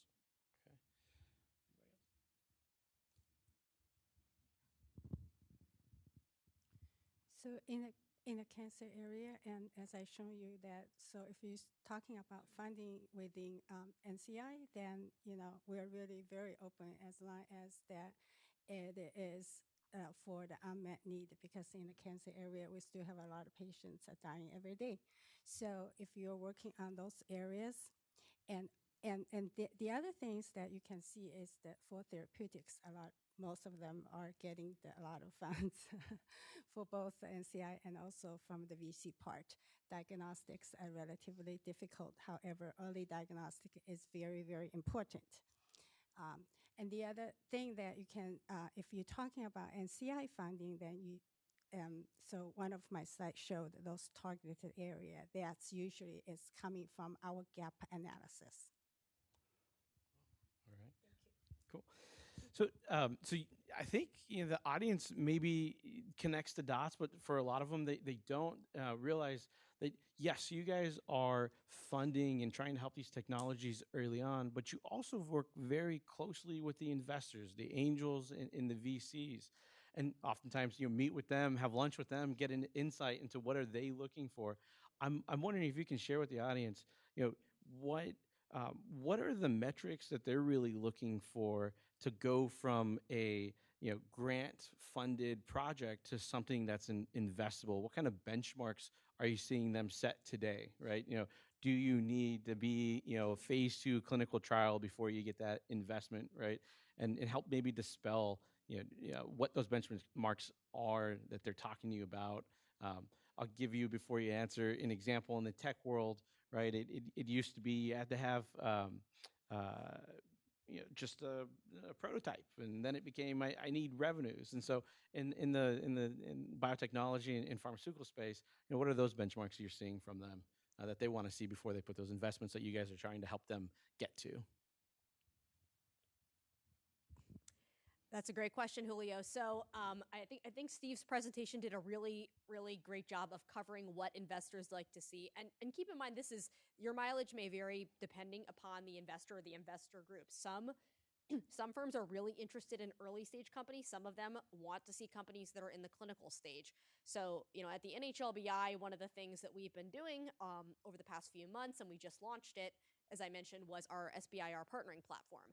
And what's nice about this platform is that our companies have the opportunity to basically set up their profiles so that way the investors on the platform can look and say, okay, if this investor is specifically interested in medical device, they don't have an interest in small molecules or biologics, they can filter out all the companies that are developing medical devices.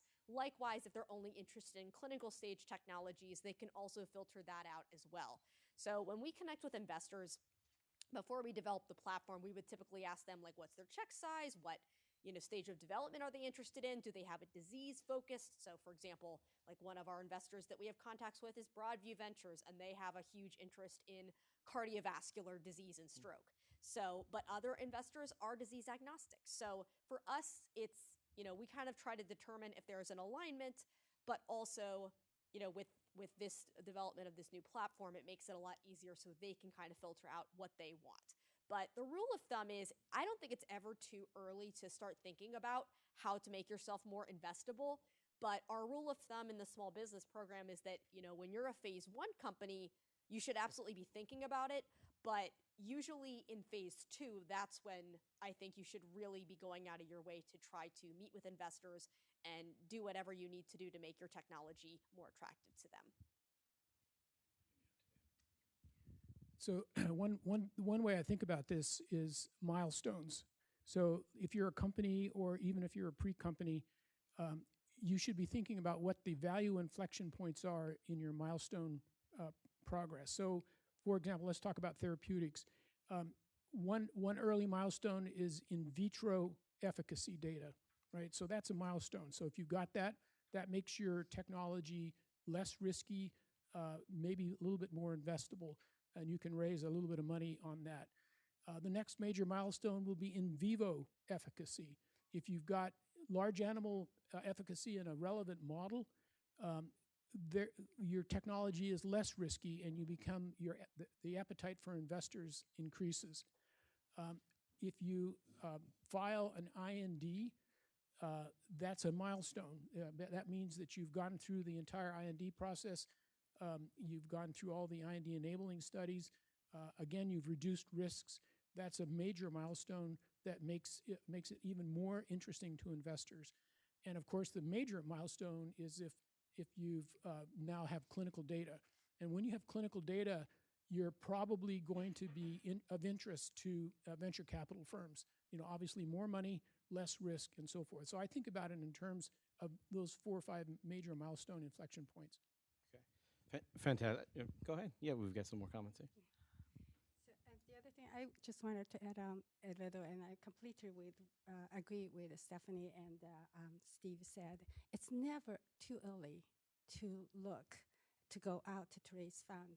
And particularly also, you needed to have a network. You needed to have a network with them, and not like today you need a fund and you go out then. You have to build up your network. So that's what that what we are, one of the programs I did get a chance to talk about is our Invest initiative. So every year we invite our awardees to apply to this investigative initiatives, and then we invite VCs and the strategic partners and come to actually review those projects, and then select the ones that can go at different forums, investor forums, to present, to not just to attract, to get investment. A lot is also for them to go out to present and to build up their network. So that's why our program is open to every phases, start from phase 1, every stages. So remember, started early. I love that. At Home Lab in in our accelerator program, we talk about these value inflection points too. And a lot of them are thinking, do I have my my in vitro data? Do I have my in vivo data? And how that value inflection is an opportunity for raising funding. But we also talk to them about, it's never too early, because even assembling that team, right? That whether it's their founding team or their advisory board, scientific and business, those are also all pieces of building this value in the company that's going to help us take these discoveries to market. So I love that. Steve, you got another comment? I just want to emphasize the fact that companies or technologies that are NIH funded have already been through the vetting process for the technology. So they are automatically more investable than companies that have not received NIH funding. So keep that in mind. So engage with NIH, get NIH funding, and then start thinking about how to reach private capital. And that's the most effective way to go. We see a lot of companies in the angel group that are not NIH funded. And the first question you ask was, does this technology really work? And so NIH is really important in this process. And my next question, actually, I'd like to piggyback off of that comment, which is we get a lot of PIs who get that initial funding, and they actually decide, because they get that grant funding, that they're not going to raise funding from angels or venture capitals. What are you guys' opinion on that? Well, I can tell you that there's no way that you're ever going to get a product to the market or to the patient. Because remember, it's not just bench to bedside, it's bench to boardroom to bedside. So you got to get it into a company, and in order to get it into a company, you've got to raise quite a bit of money, and you're not going to do it on NIH money. You've got to rely on private capital in parallel to NIH funding. I'll just echo what Steve mentioned. I'd also say that within NIDDK, most of the investigators that we're speaking to seem to have that awareness that the NIH is not the one-stop shop for raising that funding. And at very early stages, they start looking to take advantage of those opportunities that he described. Yeah, definitely want to echo what Jason and Steve said. And one thing to also keep in mind, even though, obviously, I think the small business program is very useful. I wouldn't be here and in this role if I did it. But one thing to keep in mind is that even like phase 2B grants, they have budget limits. And, for us at the NHLBI, our phase 2B bridge and small markets are about 3.5 million. NCI has 4.5 million. Keep in mind, it takes a lot more than that to get, especially like, a drug into the hands of providers and patients. So, if you only rely on NIH and non-dilutive funding, you're not going to be able to cover your costs. So you have to be willing to go outside and pursue other sources of funding as well in order to support those R&D costs. Yeah, just cannot agree with that, with all these said more. And also remember, that's why the SBIR fund is called Americans Seeding Fund. So that's seeds, and you need to go out to raise other funds. All right, fantastic. Yeah, I totally agree. Oftentimes, when you get federal funding, that's actually the best time to raise, right? It's a inflection point. It shows validation. A whole national organization with PhDs that know the technology. As an investor, where I'm investing in something that's risky, high risk, no other way to due diligence it than see, that checkbox that someone with a scientific background is vetting that. So important there. We got a couple last questions before we open up to the audience. I love that, Stephen, that you had the CEO and the C-suite team at the very top of these considerations for investability. And I know, early on when you guys are working with some of the PIs, that you're having conversations, even getting feedback on their solicitations. And early on, we're trying to look for, are these folks coachable? And I'm just curious about some of your insights into some of the responses that sometimes are maybe questioning, the PI's insights or the research and evidence. Can you tell us a little bit about how that plays into your your coaching and their development? And it's not necessarily a debate of minds, right? What are you looking for when you're having these conversations, even on the solicitations? That aren't just about the technology, because I imagine VCs are actually having conversation with you guys of, hey, this PI, technology is great. How are they as a founder? And that kind of conversation comes up. So I'd love to hear some comments around that. I'll start on this. I'm putting my angel investor hat on, and I'll tell you that we've done a lot of analysis of the data over the years, and the result of the analysis is that the CEO and the C-suite team are really the most important feature of a startup company. We're up to our eyeballs in great technology here in San Diego, for example. There's not that many great CEOs available to pick up an early stage technology. So we don't invest in technologies, we invest in the team. And the other thing I'm going to say is that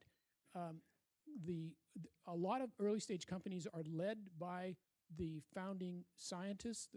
The CEO of the company is the founding scientist. A lot of times they're the academic investigator that got the grant and so forth.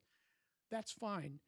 But when investors talk to the company, the scientific CEO needs to be prepared to say, I understand that I'm an academic investigator. I'd never had any experience in business. When the time comes, which could be fairly soon, I'm going to turn over the company to a business experienced CEO. The investors want to hear that from an academic investigator performing as a CEO because they don't have the experience. And the other thing I'll say is that you can spend your entire lifetime developing a technology and you're only halfway done. The other half of the work is making a business out of it. And it's just as difficult. And in fact, in some cases, it's more difficult. So having a business experienced CEO engaged with your technology is super important from an investor perspective. I think you alluded to a little bit early stage how these interactions go. I think from a program officer standpoint, in those early interactions, seeing, as Stephanie alluded to, how they assemble a team or fill out a team, not just this technical expertise, but also, technical expertise spanning the necessary disciplines, but also the business sense as well. And then having those conversations about, are they aware of, are they thinking ahead? Are they thinking about the necessary steps to take the product further along? Yeah, one of the things that I tell a lot of PIs is, especially those that are experienced NIH grant PIs, like they've had a very strong track record of getting R01s, is, you are a brilliant scientist, but it takes more than just brilliant science to get a device or a drug or another technology to the market. And I think that it's very important for PIs to be aware of their own, where they're knowledgeable and where they're not. So in many cases for academic spinouts, you'll see the faculty member as like the CTO of the company, but they will hire an experienced CEO to handle the business side of things. And that's perfectly fine. It doesn't make you any less of a scientist, but I think it's also important to know that, when investors are looking, they also want to have somebody who has experience developing drugs or developing devices. So, my big piece of advice to PIs is don't be afraid to, don't be afraid to find someone else, find someone from the College of Business who can fill that role for you. Like, one person doesn't have to do everything, and honestly, they shouldn't have to do everything. Yeah, I cannot agree more than that. And so in the way that we advise them and seeing and how coachable they are, one thing is that let themselves build up the team, because what we always tell them is with the end in mind. So because for academic innovation, as you always want to discover something new, but for bring to the market, you have to bring to the market as a product, and you have to have customers to buy it. So either investment into it or sell the product directly. So always remind them, what is your end product? Make it very clear. And then a lot of times they will realize from their innovation to the market, what kind of expertise they need. So they will try to build up around that. And the CEOs, like Steve said, it's very difficult to hire very good CEOs. And one recommendation is that you can get part-time ones at the beginning. Awesome. And I would say from the investor perspective, right, when we get pitches, we want to understand what's the problem, what's the solution, who's the customer, how big this market is, right? But when we start to ask questions, we're not only trying to get insights about all of those things that we want to make sure are there, but we're also looking for how do you respond, right? Are you open to feedback, criticism? How thoughtful have you been? Are you thinking forward? And I would say that starts not only at the pitch, but it also starts at when you're submitting for these grant proposals, right? When the PO receives has to reject an applicant, and then they receive a rebuttal that's 5 pages long and tells them they don't know anything, right? We're like that's a critical time for you to think about, like, how are you receptive to feedback? How do you handle that? Because that will play into when you're a founder and you're the C-suite and you're talking to the investors, how important it is to be able to have collaborative and productive debates of technology, right?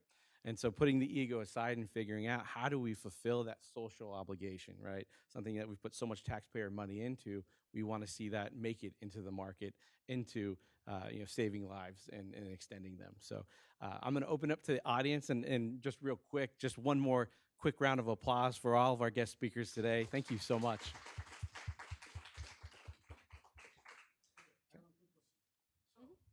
SBIR phase 1 is meant for feasibility. Yes. Okay. I provided efficacy, in vitro efficacy, in vivo efficacy with 95% statistical power.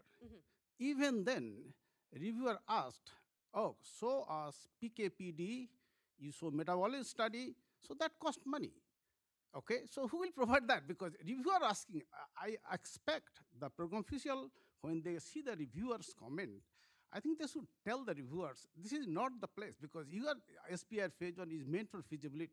If I provide in vitro, in vivo, with 95% statistical power, I should not be asked to provide PKPD or metabolics data. This is too much, Other the meaning of feasibility, then you say it's regular grant, and it's not feasibility grant, SBIR phase 1. That's my concern about, I think that I wanted to ask you, because you have 3 program directors here, maybe you can address that one. Yeah, absolutely. I definitely hear that concern. And, in many cases, companies, when they're applying for phase 1, this is their first major source of funding. So, it's hard to be in that situation where you almost need money to get money. So my big piece of advice for that, and I know we've said it before, but I will just kind of adhere to this, is if you're able to reach out and talk to your program officer, I think that's always really useful, because in many cases, they have really good advice on how to respectfully respond to those reviewer critiques. And I have always been a proponent of saying, and you can do this respectfully, that is something that we are planning for the phase 2. It is not feasible to do that with the budgetary and the time limitations that we currently have for the phase 1. But that would be my big piece of advice.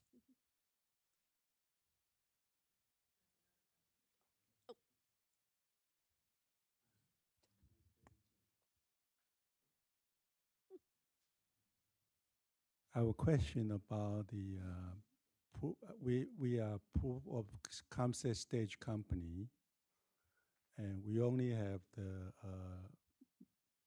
industry experience for specific problem we are trying to solve, and we don't have data, but we have analysis and the prototype equipment design to resolve the issue. What I'm asking is 2 things. First, can we apply if you don't have concept award from NIH? And can we use the kind of funding from phase 1 to buy equipment, $500,000 equipment, to generate data in the initial phase 1 feasibility? So that's the first question. And the second question is for Steve. I think $500,000 probably belongs to angels investment, not from the venture capital. Say that again. Angel investment for $500,000 equipment. Should that be considered as an angel's scope for investing, for getting funding for $500,000 for buying the lab equipment to generate data in the future? So I think your first question is about whether concept award of phase 1 can support you buy $500,000 equipment. Is that correct? Okay, so in general, we don't encourage our awardee to spend the concept award or phase one to buy large equipment. We'll encourage our awardees actually make use of the incubator. Then a lot of incubator will have general supplies. And for specific equipment, we encourage you to if you can rent time from a core facility. So because the budget is limited, if you spend a lot of money in the equipment, then their money will taken out from other places. However, if it is necessary, we do have phase one actually have purchased large equipment. This is a case-by-case issue. Yeah, to echo what Jen said, in many cases, if there is a piece of specialty equipment that's going to be extremely expensive and you're able to use like a core facility or a CRO, we often will recommend that PIs go that route, because the idea is if you have a vendor who is experienced in using this piece of equipment or providing this service, it's often a lot easier for very small early stage companies to outsource that work as opposed to having to purchase all of this equipment themselves when they might only use it a few times. So, you know, in some cases, buying specialty equipment is necessary for a project, but many companies that are in the earliest stages will outsource them to another vendor or third party. So I think your second question was whether angel investors would be interested in a $500,000 investment. Was that your question? For equipment? Sure. So assuming that you're meeting the criteria that's on the slide here, $500,000 is the ideal raise that angel investors will consider, you know, given all the other issues that we talked about. Obviously, you need to show to them that when they invest this $500,000, you're going to use that money in a way that reduces risk and increases the value of the company going forward. So yes, that's a perfect amount of money to raise from angel investors. It's not a venture investment, it's an angel investment.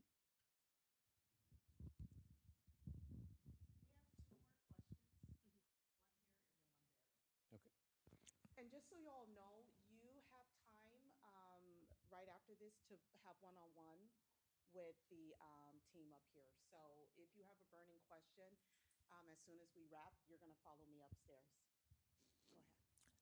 ahead. Hello, my name is Chris Liu. I have two questions. So first question, I see the total funding size for SBIR versus STTP is very different. Like billion for SBIR, but million for STTP. Does that suggest that approval rate is different for these two type of funding? And the second question is, I know preliminary data is not required for phase one application, but since the approval rate is so low, do you recommend to have some preliminary data?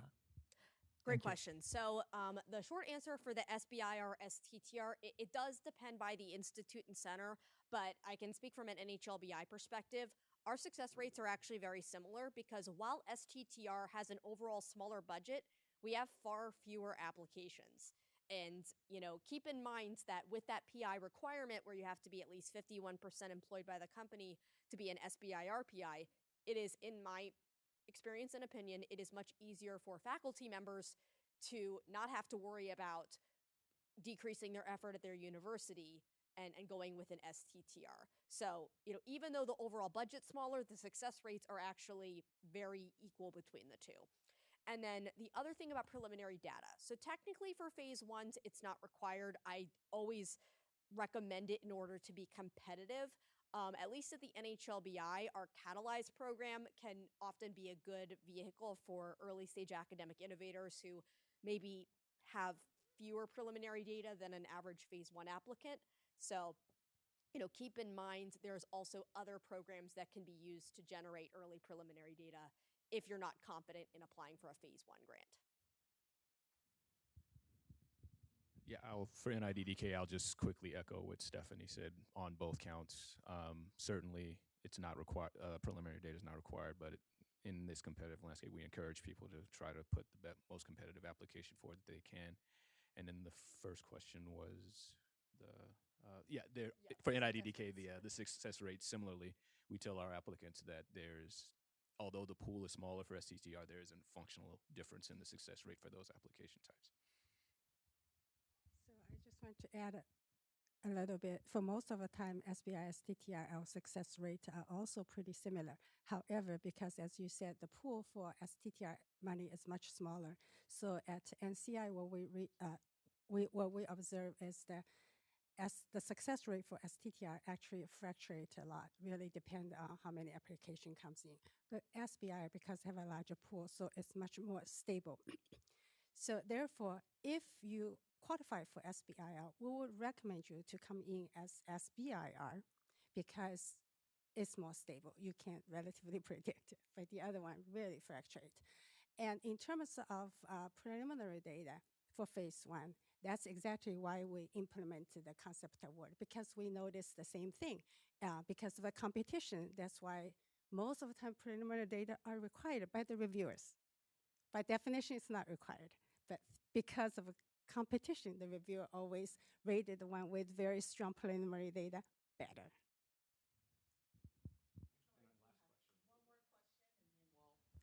Just a quick question to Steve. You mentioned that you do not recommend crowdfunding. Can you elaborate, please?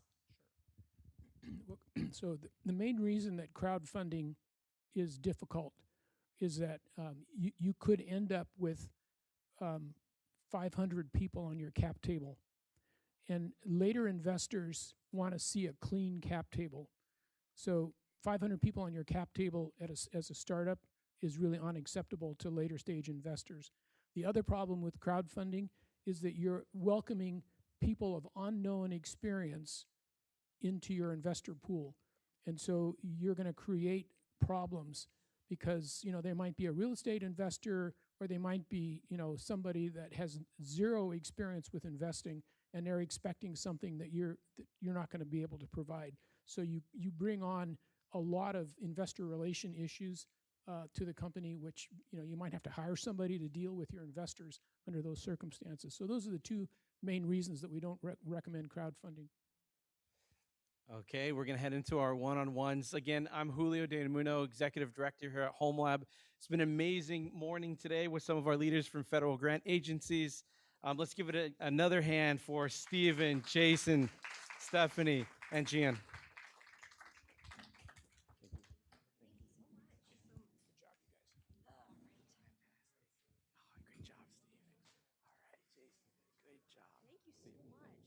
It was so great to learn about NCI too.